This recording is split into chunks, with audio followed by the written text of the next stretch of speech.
नमस्कार मित्रांनो, चला आज गणितातल्या एका एकदम इंटरेस्टिंग जगात जाऊया. आज आपण बीजगणित म्हणजे अल्जेब्रा आणि त्यातलाच एक महत्त्वाचा टॉपिक रेषीय समीकरणं एकदम सोप्या भाषेत समजून घेऊया. चला सुरुवात करूया. आता सगळ्यात पहिला प्रश्न, हे बीजगणित म्हणजे नक्की काय? मला माहिती आहे, नुसतं नाव ऐकूनच अनेकांना थोडी भीती वाटते, पण काळजी करू नका. आज आपण ती भीती 100% घालवणार आहोत. तुमच्या मनात पण येतं ना की अरे बापरे, हे बीजगणित खूप अवघड असणार, हो की नाही? पण खरंच तसं आहे का? चला आज आपणच मिळून या प्रश्नाचं उत्तर शोधू.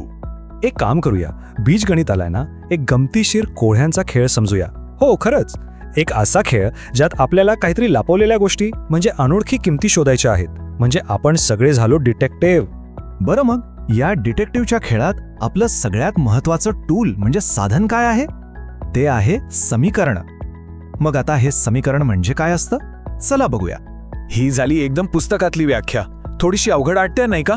पण मी तुम्हाला सोपं करून सांगतो. घात 1 म्हणजे काय? तर चलाच्या डोक्यावर कुठलाच नंबर नसतो, तो एकटाच असतो.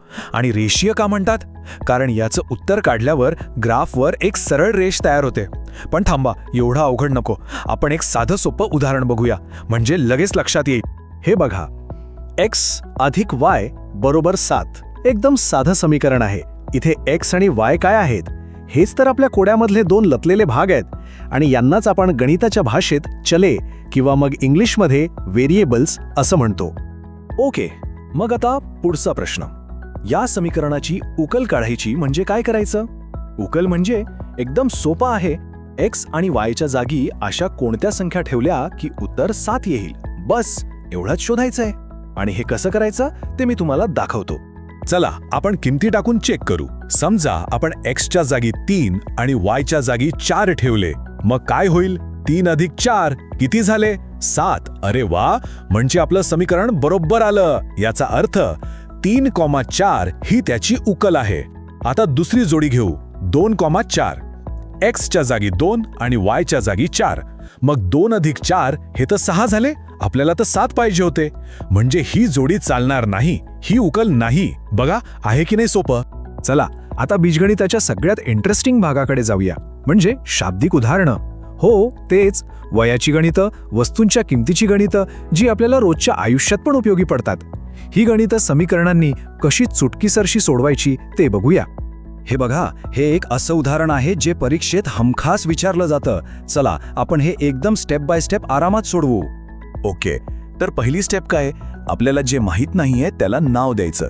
म्हणजे अजयचं वय आपल्याला माहीत नाहीये, त्याला आपण x मानू. आणि विजयचं वय पण माहीत नाही, त्याला y मानू. सोपं आहे. आता गणितातली पहिली अट बघू. काय म्हटलंय? अजय विजयपेक्षा 5 वर्षांनी लहान आहे. याचा उलटा अर्थ काय झाला?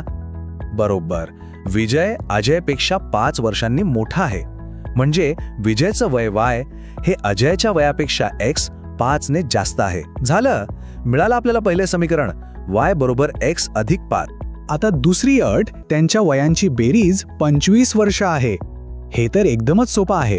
अजयचं वय x आणि विजयचं वय y, दोघांची बेरीज 25, म्हणजे x अधिक y बरोबर 25. हे झालं आपलं दुसरं समीकरण.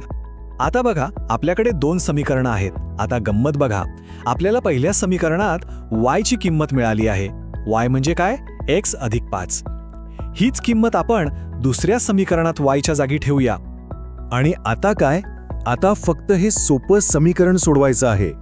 x आणि x झाले 2x, म्हणजे 2x अधिक 5 बरोबर 25. मग हे 5 तिकडे गेले की वजा होतील, म्हणजे 2x बरोबर 20.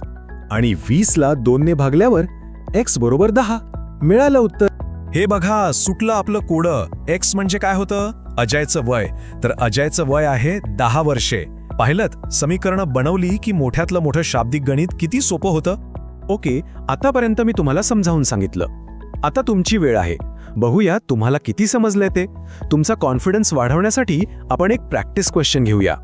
हा प्रश्न पण अगदी आत्ता सोडवलेल्या गणितासारखाच आहे. एक काम करा, आता इथेच थांबा आणि स्वतःहून हे गणित सोडवण्याचा प्रयत्न करा. वही पेन घ्या आणि ट्राय करा. उत्तर बघण्याची घाई करू नका.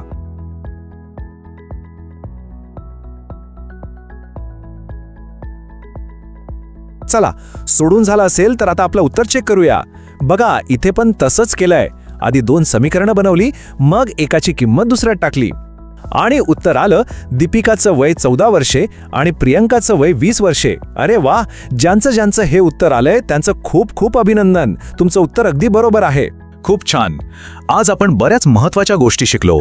आता जाता जाता एक सगळ्यात महत्त्वाची गोष्ट सांगतो, ती कायम लक्षात ठेवा.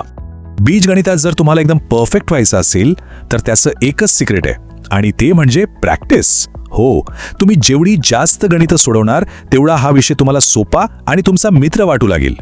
आता एक गंमत म्हणून अजून एक पुढची स्टेप घ्या. आज आपण जशी वयाची गणितं सोडवली ना, तशीच तुमच्या आजूबाजूच्या गोष्टींवरून तुम्ही स्वतः अशी गणितं तयार करू शकता का, ह्याचा विचार करून बघा. खूप मजा येईल.